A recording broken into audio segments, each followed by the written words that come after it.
Hello kids.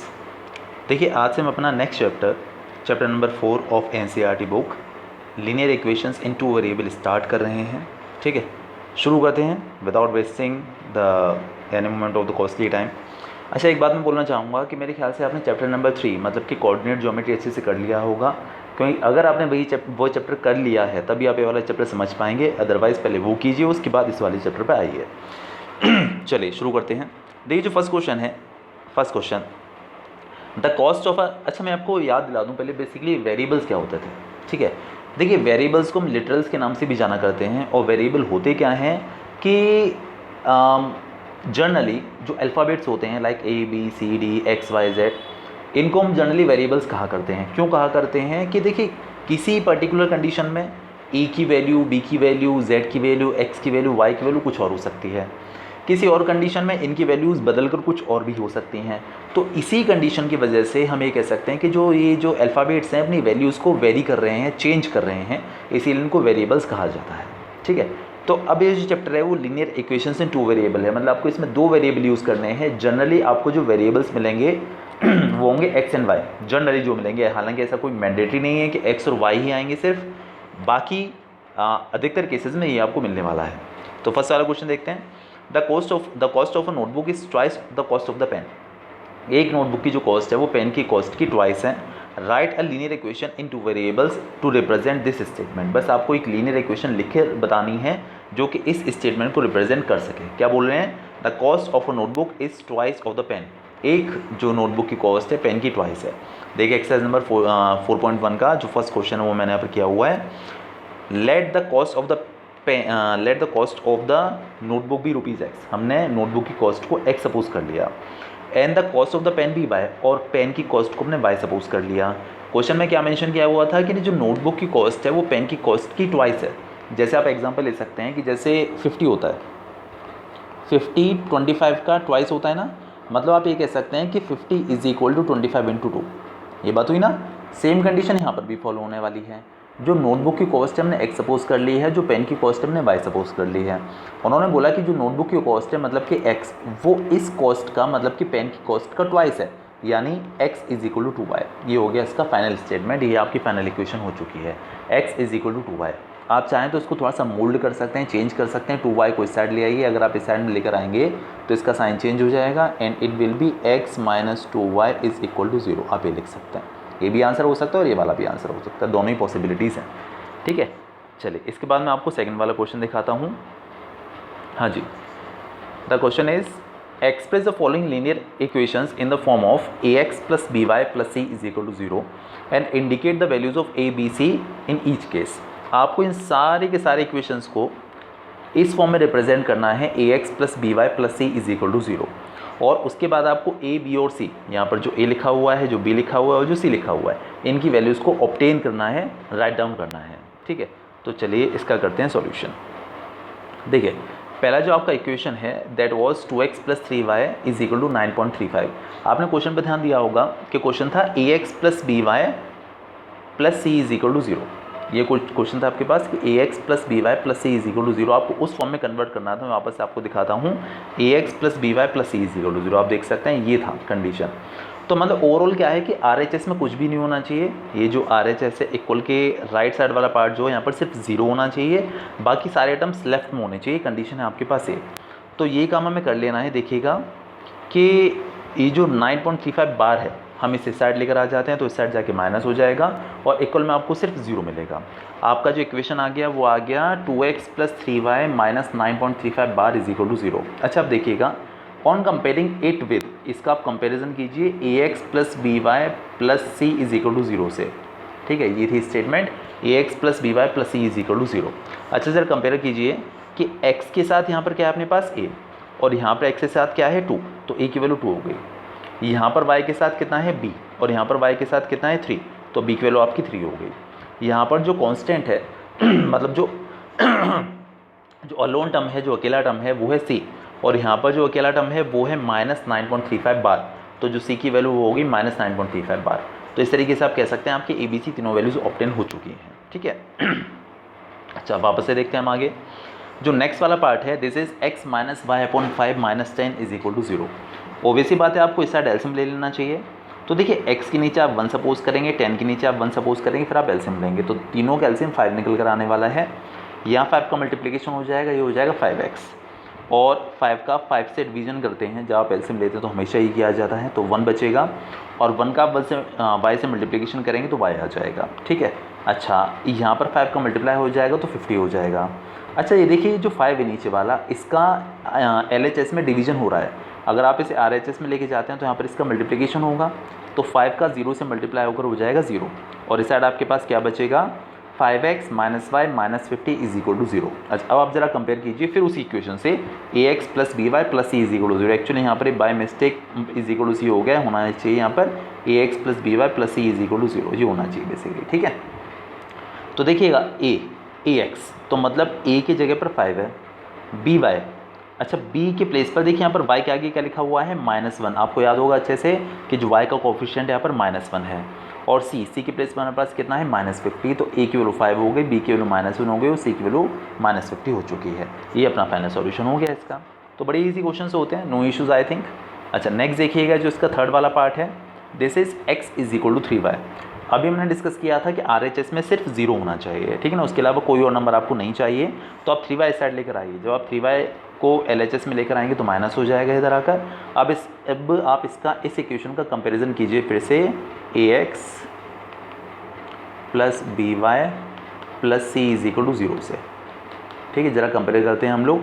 तो देखिए a के प्लेस पर हमारे पास यहाँ पर 1, तो a की वैल्यू तो 1 हो जाएगी। ठीक है, और b के प्लेस पर मतलब y का जो कोफिशिएंट है वो b होता है, तो यहाँ पर जो y का कोफिशिएंट है वो है -3, तो b की वैल्यू हो जाएगी -3, और यहाँ पर c है ही नहीं, आप देख सकते हैं c है ही नहीं यहाँ पर, तो हम कह सकते हैं द वैल्यू ऑफ c = 0। तो आपकी फाइनल वैल्यूज हो चुकी हैं। ठीक है, अच्छा और देखिएगा y - 2 = 0 हमको ये दिया हुआ है।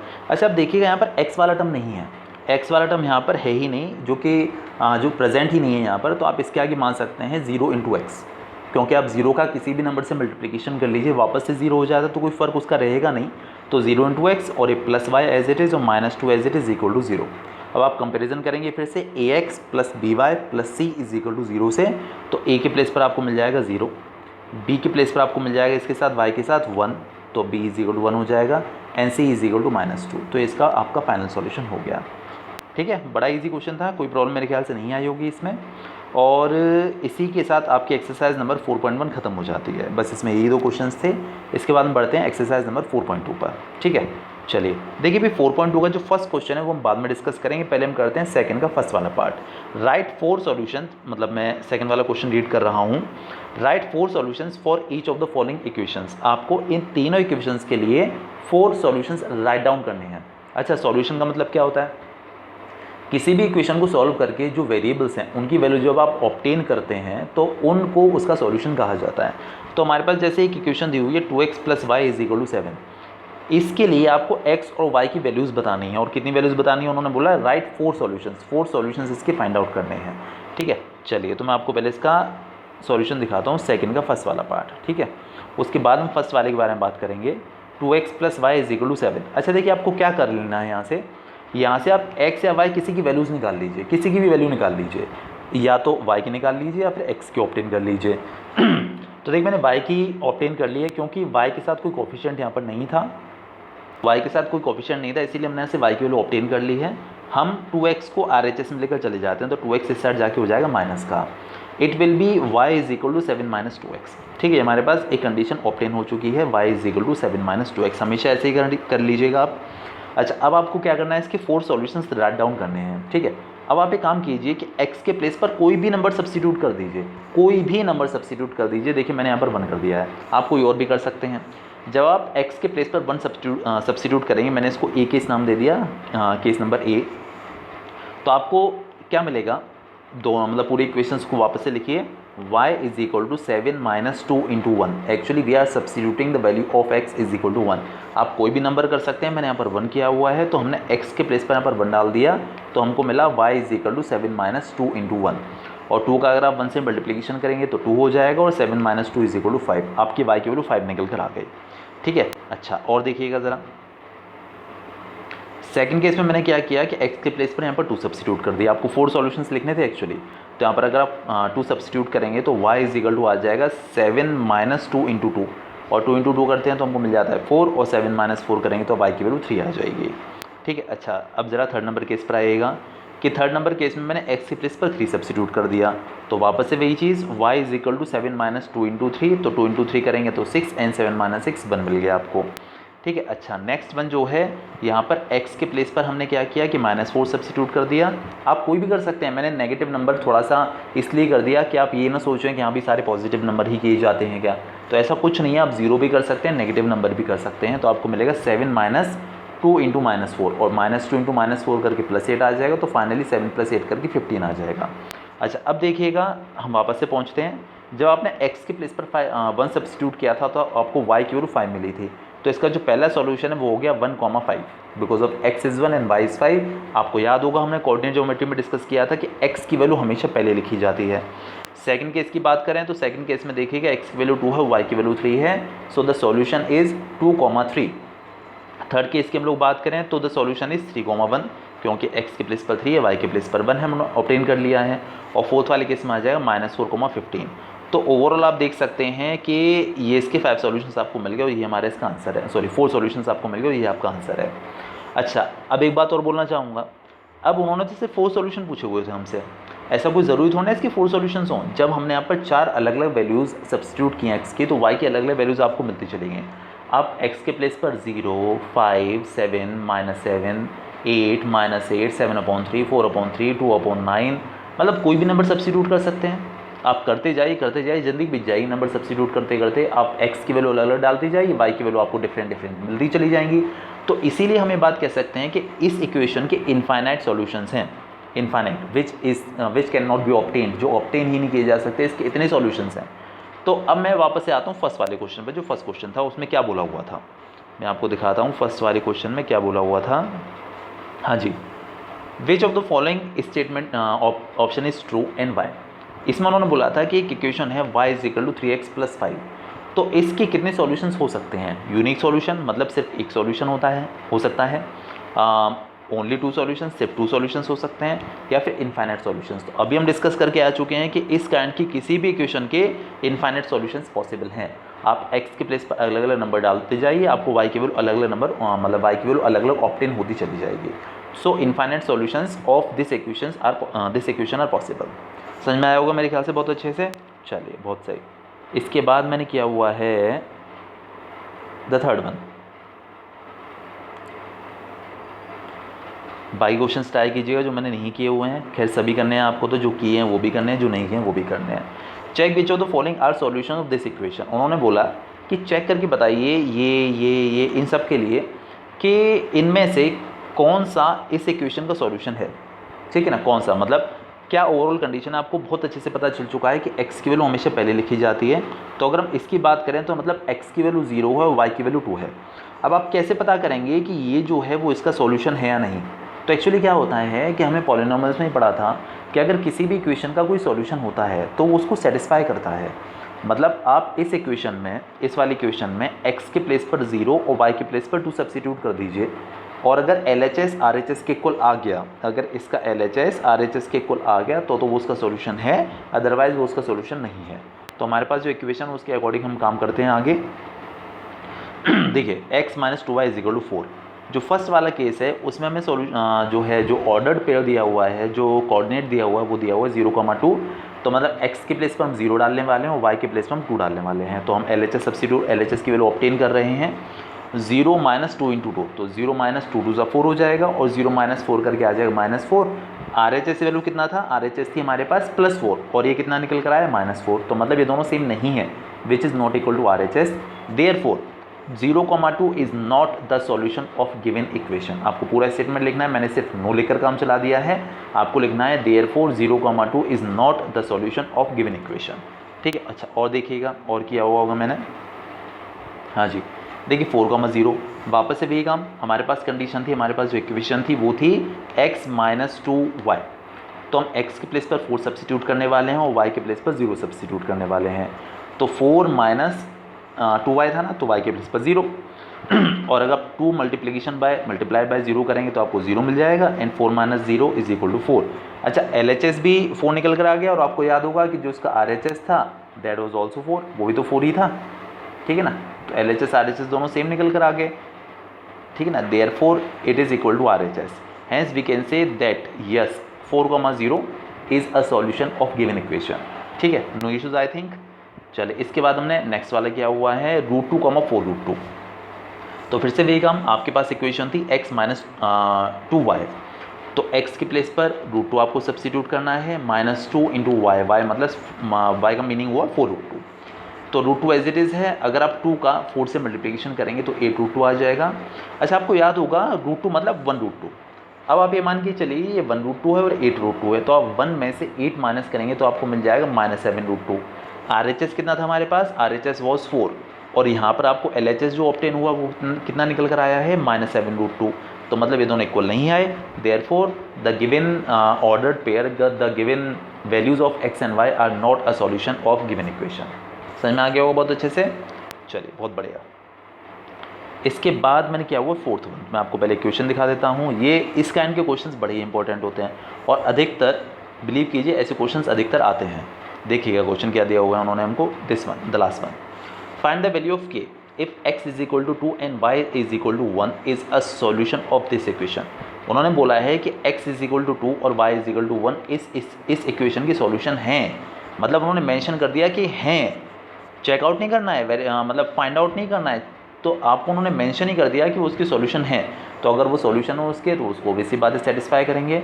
तो आप इस इक्वेशन में x के प्लेस पर 2 और y के प्लेस पर 1 सब्स्टिट्यूट कर दीजिए, x के प्लेस पर 2 और y के प्लेस पर 1, तो आपको क्या मिलेगा इस साइड से देखिएगा, x के प्लेस पर 2 डालेंगे तो 2 into 2 plus 3 into 1 is equal to k, ठीक है। हम x के प्लेस पर 2 सब्स्टिट्यूट कर रहे हैं, y के प्लेस पर 1 सब्स्टिट्यूट कर रहे हैं, तो x के प्लेस पर 2 डालने पर जो आएगी value 2 into 2 plus 3 into 1 is equal to k, तो वहाँ से हम k की वैल्यू ऑब्टेन कर लेंगे। हाँ जी देखिए ये हमने काम किया हुआ है, given x is equal to 2 and y is equal to 1, तो हमने यहाँ पर 2 पुट कर दिया, 2 इंटू 2 प्लस 3 इंटू 1 और 3 1 ज़ा 3 एंड 2 2 ज़ा 4 हुआ इज इक्वल टू k, तो k की वैल्यू फाइनली हमारे पास 7 निकल कर आ गया, ये अपना इसका आंसर हो गया। तो ये बड़ी इजी क्वेश्चन होते हैं सारे, कोई ऐसी प्रॉब्लम बिल्कुल भी नहीं आने वाली इनमें। चलिए इसके बाद एक्सरसाइज नंबर 4.3 शुरू करते हैं। देखिए first question is draw the graph of each of the following linear equations in 2 variable. आपको इन सारे इक्वेशंस के ग्राफ ड्रॉ करने हैं, ठीक है। मैंने इनमें से कुछ 1-2 क्वेश्चंस किए होंगे समझाने के लिए, बाकी आप सारे ट्राई कर लीजिएगा। तो ग्राफ बनाना है आपको। देखिए भाई कोई भी लीनियर इक्वेशन 2 वेरिएबल होती है तो उसका जो ग्राफ आप बनाते हैं ना वो हमेशा एक स्ट्रेट लाइन बनता है, ये तो फैक्ट है, हमेशा स्ट्रेट लाइन, ठीक है। एक्सरसाइज नंबर 4.3 का फर्स्ट पार्टी किया हुआ है मैंने। तो देखिएगा कैसे करेंगे हम इसे, x plus y is equal to 4 था, आप यहाँ से किसी की भी वैल्यू ऑब्टेन कर लीजिए, या तो x की या फिर y की, किसी की भी कर सकते हैं। मैं y को ही प्रेफर करता हूँ हमेशा, आप भी अगर y को प्रेफर करेंगे तो बेनिफिट रहेगा, ठीक है ना। अब बेनिफिट क्या रहेगा ये मैं आपको समझा दूंगा कि क्या बेनिफिट रहेगा। तो हम क्या करने वाले हैं कि x को इस साइड लेकर चले जाने वाले हैं, मतलब 4 की तरफ, 4 के पास, तो ये हो जाएगा 4 माइनस एक्स, तो आपको y की वैल्यू मिल जाएगी 4 माइनस एक्स। अब आप क्या करेंगे कि x के प्लेस पर डिफरेंट नंबर सब्स्टिट्यूट करते चले जाइए, y की वैल्यू ऑब्टेन करते चले जाइए, मतलब कि आप इसके 2-3 सॉल्यूशन बना लीजिए। हालांकि ऐसा कोई नेसेसरी नहीं है कि आपको 3 ही बनाने हैं, आप 3 से ज़्यादा भी बना सकते हैं, वैसे 2 से ही काम चल जाता है, बट कम से कम 3 ज़रूर बनाइएगा क्योंकि आपकी NCERT बुक सारी बुक्स में कम से कम 3 सॉल्यूशंस दिए हुए हैं। तो आप x के प्लेस पर कोई भी नंबर सब्स्टिट्यूट कर सकते हैं, कोई भी। मैंने देखिए यहाँ पर x के प्लेस पर 0 सब्स्टिट्यूट किया पहले, तो y की वैल्यू यहाँ से मिलेगी आपको, x के प्लेस पर आप कितना पुट करने वाले हैं यहाँ पर 0, तो y इज इक्वल टू हो जाएगा 4 माइनस 0, और 4 माइनस 0 करेंगे तो मतलब 4, तो y की वैल्यू 4 मिल गई। क्या किया था आपने, x के प्लेस पर 0 पुट किया था और y की वैल्यू आपको 4 मिल गई, तो पहला आपका सॉल्यूशन हो गया 0,4। अच्छा अब हमने x के प्लेस पर -2 कर दिया, ऐसा कोई नेसेसरी नहीं कि आपको -2 ही करना है, आप कोई और कर लीजिएगा। तो यहाँ पर जब आप -2 डालेंगे तो हो जाएगा 4 माइनस -2, ठीक है, y इज इक्वल टू चल ही रहा है साथ में। अच्छा माइनस का इस माइनस से मल्टीप्लिकेशन होकर प्लस हो जाएगा, तो आपको हो जाएगा 4 + 2 और 4 + 2 करके मतलब 6, तो y की वैल्यू 6 आ गई। सेकंड वाले केस में x हमने लगाया था -2 और y की वैल्यू आ गई थी 6, तो मतलब आपका अगला सॉल्यूशन हो गया -2,6,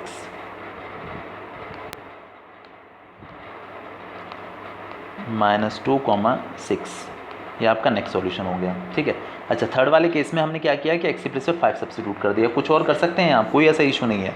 तो आपको वाई की वैल्यू मिल जाएगी यहाँ से 4 - 5, बिकॉज ऑफ हम लोग एक्स की प्लेस पर यहाँ पर 5 सब्स्टिट्यूट कर रहे हैं, और 4 - 5 करके आपको मिल जाएगा -1। तो आपको थर्ड वाला सॉल्यूशन जो मिल गया वो मिल गया 5, -1। इस तरीके से आपने 3 सॉल्यूशंस ऑब्टेन कर लिए। अच्छा, अब लीजिएगा एक ग्राफ, ठीक है, और ग्राफ पर ये सारी वैल्यूज़ नोट डाउन मतलब प्लेस कर दीजिए। आपको प्लेस करना आ चुका है, थर्ड वाले चैप्टर में आपने कोऑर्डिनेट ज्योमेट्री में ये सब पढ़ लिया है। अच्छा, देखिए मैंने अपना एक टेबल बना ली है जो आपको थोड़ा असिस्ट करती है, हेल्प करती है कि हमने क्या किया कि x की और y की डिफरेंट जो वैल्यूज़ हमने ऑब्टेन की थी और जो सब्स्टिट्यूट की थी उनसे रिलेटेड एक टेबल हमने जो फॉर्म कर ली है। पहले x की प्लेस पर 0 लगाया था तो y 4 मिला था, फिर हमने -2 पुट किया था तो आपको 6 मिला था, फिर जब 5 किया था तो आपको -1 मिला था। इस तरीके से हमने टेबल फॉर्म कर ली। अब इस सारे जो पॉइंट्स हैं आपको प्लॉट करने होंगे अपने कार्टेशियन प्लेन में, ग्राफ पर। आपको याद है इधर x एक्सिस होता है, इधर x डैश होता है, इधर ऊपर y एक्सिस होती है, नीचे y डैश होता है। देखिए मेरे पास ग्राफ नहीं है तो मैंने यहाँ पर ना इक्वल मार्किंग की हुई है। देखिए ये डैश डैश डैश डैश करके मार्किंग की हुई है, इस साइड को ऊपर भी की हुई है, इस साइड भी की हुई है और नीचे भी की हुई है, ठीक है ना। आप अच्छे से ग्राफ पर करिएगा। देखिए पहले वाले केस में x की वैल्यू 0 है, y की वैल्यू 4 है, तो आप देख सकते हैं x 0 है, मतलब आपको x की तरफ तो मूव ही नहीं करना है, आपको सिर्फ y पर मूव करना है 4। तो देखिए हमने 1 2 3 4 ये जो पॉइंट है ये वाला, ये आपका 0,4 हो गया सिर्फ y एक्सिस पर, क्योंकि x तो चलना ही नहीं है आपको। सेकंड वाले केस में x है -2 और y है 6, तो x की वैल्यू देखिए -2 इस साइड को आपको मिलेगी।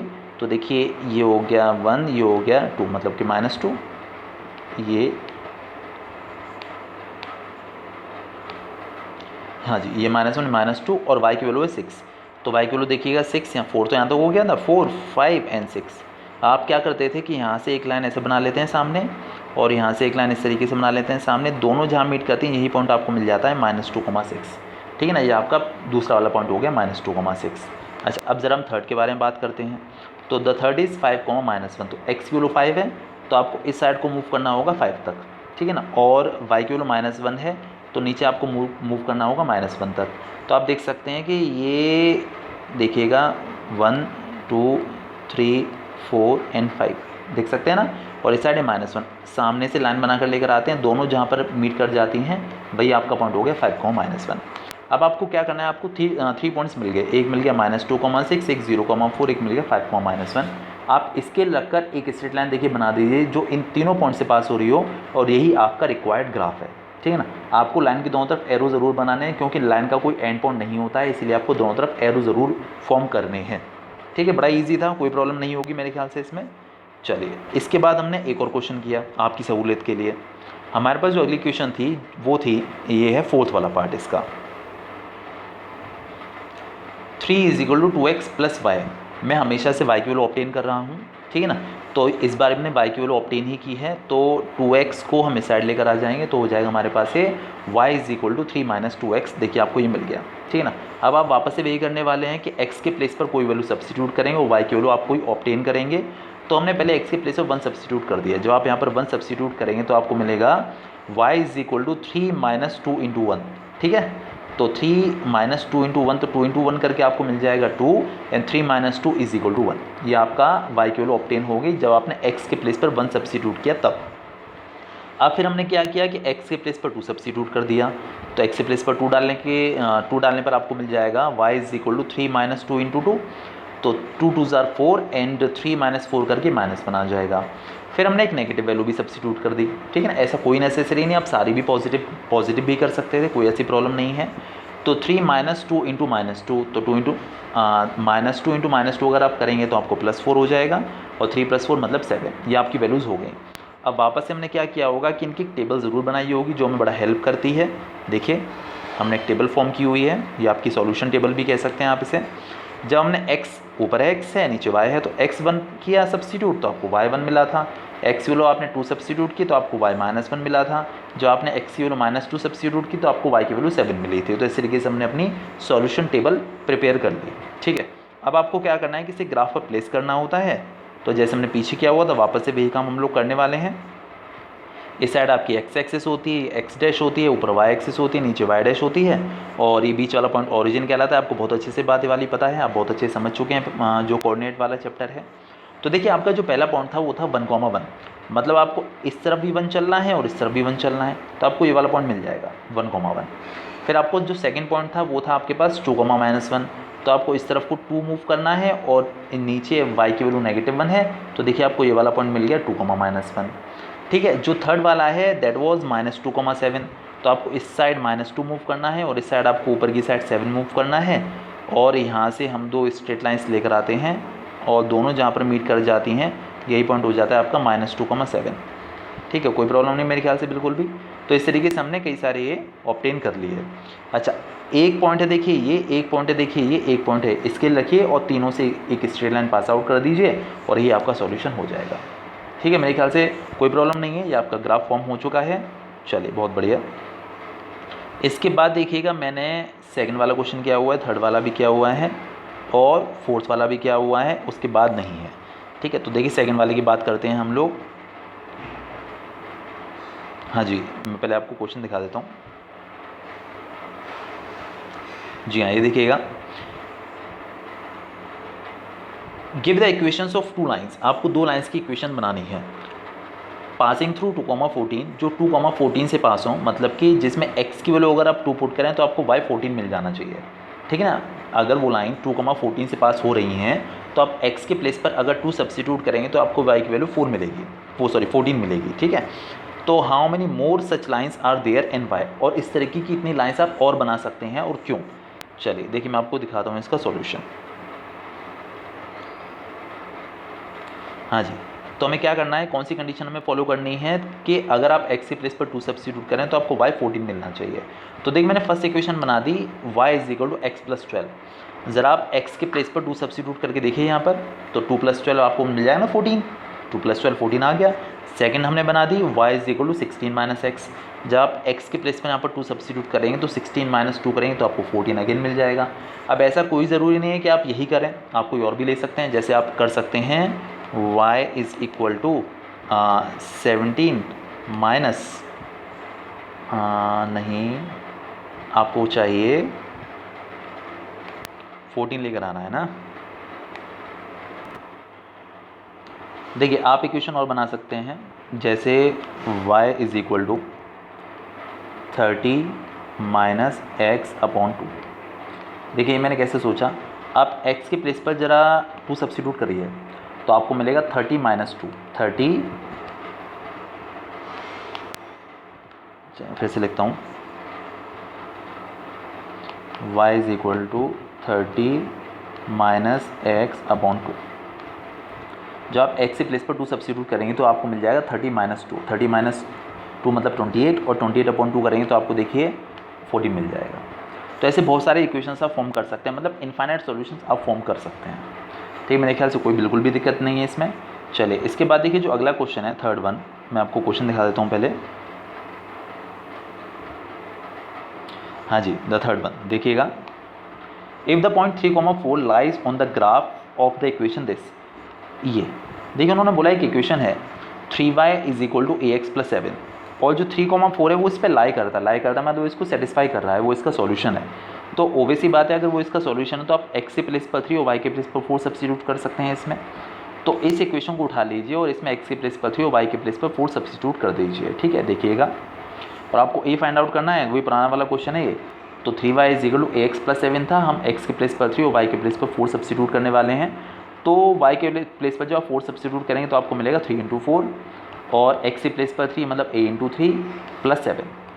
अब आपको a फाइंड आउट करना है, तो आप एक काम कीजिए, 3 4 ज़ा तो 12 हो गया, और ये जो a × 3 था इसे हमने 3a लिख दिया है, ये जो 7 है वो आप इस साइड में लेकर आ जाइए, तो आपको मिलेगा 12 - 7, 12 - 7 करेंगे तो आपको मिल जाएगा 5, तो आपको मिल गया 3a = 5। और क्योंकि आपको e की वैल्यू फाइंड आउट करनी है तो आप क्या करेंगे इस केस में, ये जो 3 है 3 का ऐसा डिवीजन कर देंगे तो आपको e की वैल्यू मिल जाएगी 5/3, और ये इसका फाइनल सॉल्यूशन हो गया। बस ये इन्होंने हमसे पूछा हुआ था कि आपको e की वैल्यू फाइंड आउट करनी है। ठीक है, चलिए इसके बाद मैंने किया वो फोर्थ वन, तो मैं फोर्थ वन आपको पहले क्वेश्चन दिखा देता हूँ कि है क्या, जो बड़ा ही इंपॉर्टेंट है।